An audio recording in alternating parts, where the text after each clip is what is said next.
Welcome back. अब बात करेंगे क्रिकेट की। तो टी20 सीरीज अपने नाम करने के बाद ग्रीन शर्ट्स ने अब नजरें जमा ली हैं वनडे सीरीज पर। पाकिस्तान और वेस्ट इंडीज के दरमियान 3 मैचेस पर मुश्तमिल वनडे सीरीज का आगाज 8 अगस्त से हो रहा है। तो जनाब अब फ्लोरिडा से टीम ट्रिनिडैड भी पहुंच गई है। इसके बाद शायकीन क्रिकेट के लिए खुशखबरी ये है कि स्टार बैटर बाबर आजम और वनडे टीम के कप्तान मोहम्मद रिजवान एक बार फिर एक्शन में नजर आएंगे। लेकिन बदकिस्मती से जारे मिजाज फखर जमान जो है वो इंजरी के बायस सीरीज से बाहर हो गए हैं। उधर खबर यह भी है कि अगर फखर मुकम्मल फिट ना हो सके तो साबिक कप्तान बाबर आजम की वापसी टी20 स्क्वाड में मुमकिन हो सकती है। यानी आइंदा सैफ अली की सीरीज और एशिया कप 2025 में बाबर आजम एक बार फिर एक्शन में नजर आएंगे, फ्रंट फुट पर होंगे। एशिया कप के लिए कौमी स्क्वाड का ऐलान अगस्त के दूसरे हफ्ते में मुतवक्के है और अफगानिस्तान और बांग्लादेश ने एशिया कप के लिए अपने स्क्वाड्स का ऐलान कर दिया है, जहां अफगानिस्तान की क़यादत करेंगे राशिद खान और बांग्लादेश की कमान संभालेंगे लिटन दास। तो क्या होने जा रहा है एशिया कप 2025 में? क्या पाकिस्तान की टीम में बड़े फैसले मुतवक्के हैं? इस पर हमने बात करनी है। इसीलिए हमें ज्वाइन किया है सैयद मोहम्मद अवैस, तज्जियाकार हैं। अस्सलाम वालेकुम अवैस, गुड मॉर्निंग, आप कैसे हैं? वालेकुम सलाम, कैसे हैं आप दोनों? ठीक हैं अल्हम्दुलिल्लाह। सबसे पहले तो वैसे ज़रा हमारी जो परफॉर्मेंस रही टी20 में उस पर आप क्या कहेंगे?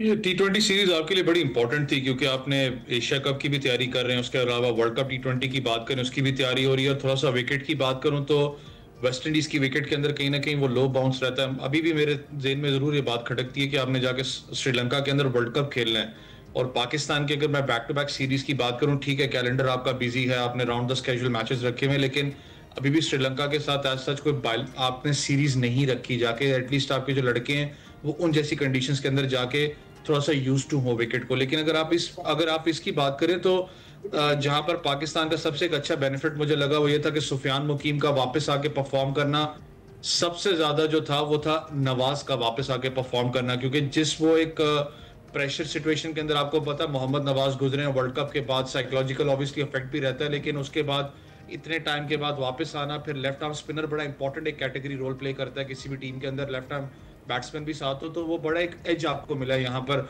आपके बैट्समैन की बात करें साहबजादा जो फरहान है वो आपको ज्यादा फॉर्म के अंदर नजर आते हैं। चौथे पांचवें नंबर के अंदर आपको थोड़ा सा आप रिलैक्स पोजीशन में इसलिए नजर आ रहे हो क्योंकि सलमान अली आगा परफॉर्म कर रहे हैं।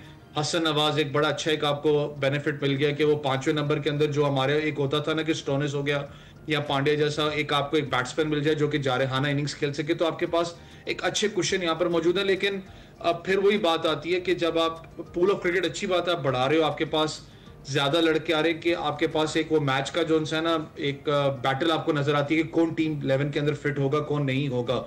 लेकिन कहीं ना कहीं बैटिंग के अंदर आज भी आप देखें तो आपके पास बहुत सी सेमनेस इस सेंस में है कि आपने ज्यादा स्ट्राइक रेट को जेन में रखा हुआ है, जहां पर खुदा ना खास्ता आपके जल्दी लड़के आउट होते हैं, जो एक मिडिल ऑर्डर के अंदर स्टेबल इनिंग्स खेलने वाला जो बैट्समैन होता है कहीं ना कहीं उसकी अब कमी महसूस होती है।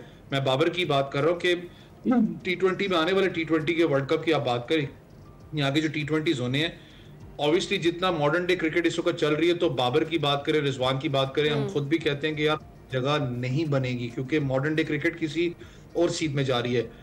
लेकिन जब आप बात करते हैं मिडिल ऑर्डर की स्टेबिलिटी की बात करते हैं तो जो सीनियोरिटी होती है जो एक्सपीरियंस होता है मैटर करता है और वो मैटर करेगा आपको कहीं ना कहीं। जब आपने श्रीलंका जैसी डेड विकेट्स के ऊपर खेलना जहां पर स्पिन बड़ा तगड़ा होता है, आपने यूएई के अंदर कंडीशंस में खेलना है, दुबई आपको पता है हमेशा एक लो स्कोरिंग गेम रहा है और जब दूसरी टीम बैटिंग करने आती है आसान नहीं होता वहां पर स्कोर करना। तो ये बहुत सी चीजें इस वक्त जेन में ऑब्वियसली जो हेड कोचेस, लेकिन अवैस हेड कोचेस और पूल की अगर आपने बात की है तो यही जो एक्सपीरियंस याफ्ता खिलाड़ी थे ये उन पिचेस पर परफॉर्म नहीं कर रहे थे जिसकी वजह से ऐसे फैसले लेने पड़े। अगर वो परफॉर्म कर रहे होते तो शायद ऐसे फैसले भी ना लेने पड़ते। लेकिन अब आप बताइएगा कि जो जीत है इसे एशिया कप या बड़ी कोई सीरीज में मदद मिल सकेगी पाकिस्तान को?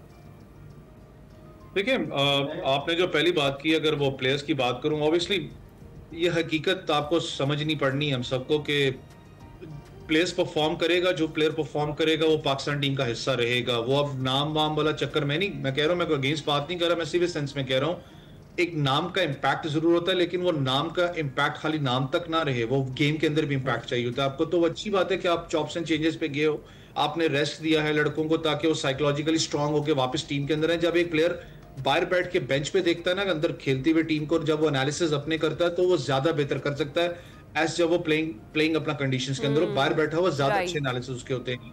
उसके अलावा जब आप बात जो ये सीरीज की बात करें, सीरीज इसलिए भी इंपॉर्टेंट पाकिस्तान के लिए क्योंकि दो चीजें, एक तो T20 के अंदर आप इस वक्त 8वें नंबर पर मौजूद हो, आप शायद आपकी जो T20 रैंकिंग अभी नहीं है, शायद आप इस वक्त जंप करके 7वें या 6ठे नंबर पर आ जाए। वो इंपॉर्टेंट इसलिए भी है क्योंकि पाकिस्तान ने ओलंपिक्स के लिए क्वालिफाई भी करना है, टॉप 6 नेशंस ने करना है।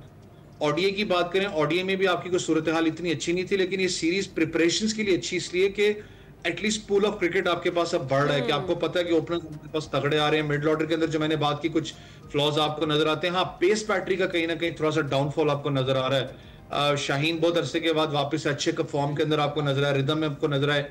फहीम अशरफ की बात करूं, जो ऑलराउंडर पोजीशंस की बात करूं, फहीम है चाहे हुसैन तलत हैं, मुझे समझ में नहीं अभी भी आ रही कि इनको जिस तरीके से पाकिस्तान टीम कैरी करी, हुसैन तो अभी वापस आए हैं, क्या ये आपके वर्ल्ड कप प्लान्स के अंदर है? क्योंकि आपने श्रीलंका में वर्ल्ड कप खेलना है, वहां पर स्लो कंडीशंस हैं, वहां पर आपको ज्यादा स्किडी फास्ट बॉलर नहीं काम देगा। और हुसैन तलत की बात कर लो, फहीम की बात कर लो, एज सच कोई इंप्रेसिव आपको पता है इनकी फॉर्म्स आपको नजर नहीं है। पैचेस के अंदर फहीम अशरफ की फॉर्म्स आपको नजर आई हैं।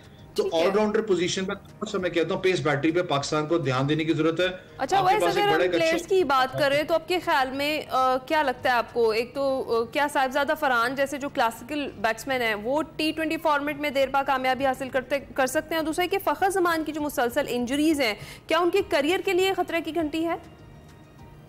देखिए, साहिबजादा की बात करें तो उसका रिकॉर्ड भी आपको पता है, 5 या 6 जो है सेंचुरी स्कोर कर चुका है इस कैलेंडर ईयर के अंदर। और जो उसको एक हॉट फॉर्म के अंदर इस वक्त है, चाहे PSL की बात करें, उसके बाद उसने आके दिखाया कि वो फॉर्म को जिस तरीके से कैरी कर रहा है, दैट शोज के डोमेस्टिक क्रिकेट का जो इम्पैक्ट होता है वो कितना इंपॉर्टेंट है। जो डोमेस्टिक क्रिकेट वो खेलता हुआ, एक्सपीरियंस कैरी करता हुआ, बड़ा मंजा हुआ प्लेयर है अपना डोमेस्टिक के अंदर। इतना आसान नहीं था, मुझे याद है जब भी डोमेस्टिक में आप देखें बॉल को बड़ा तगड़ा वो हिट भी करते हैं।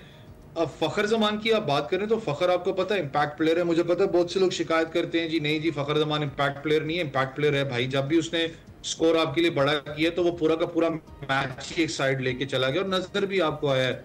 तीसरे नंबर पे बैटिंग करना वो एक बड़ा इंपॉर्टेंट प्लेयर इसलिए भी होता है क्योंकि जब वन डाउन पोजीशन की आप बात करते हो किसी भी टीम के अंदर वो एक बैकबोन की पोजीशन होती है।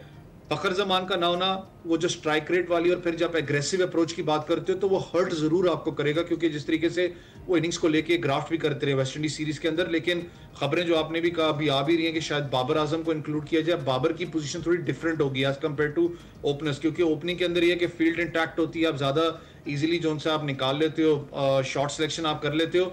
लेकिन जब आप फील्ड रेस्ट्रिक्शंस ओपन होते हैं, ज्यादातर वन डाउन पोजीशन जब आपकी स्टेबल इनिंग्स चल रही हो तो उसकी थिंकिंग माइंडसेट और डिफरेंट होता है। आपने स्ट्राइक रेट को भी मेंटेन करना है, आपने प्लेयर्स को मिडिल ऑर्डर को लेके भी साथ चलना है, इकोनॉमी रेट को भी अपने मेंटेन करना है। तो ये बहुत सी चीजें बाबर आजम के दिमाग में भी चल रही होंगी। लेकिन जो प्रैक्टिस जो नजर आ रही है उनकी, वो नजर आ रहा है कि वो कोशिश में है कि अपनी जो स्ट्राइक रेट है, चाहे बैटिंग जो टेक्निक है, उसको डिफरेंट तरीके से आजमाएं, यहाँ पर एग्रेसिव खेलना चाहें।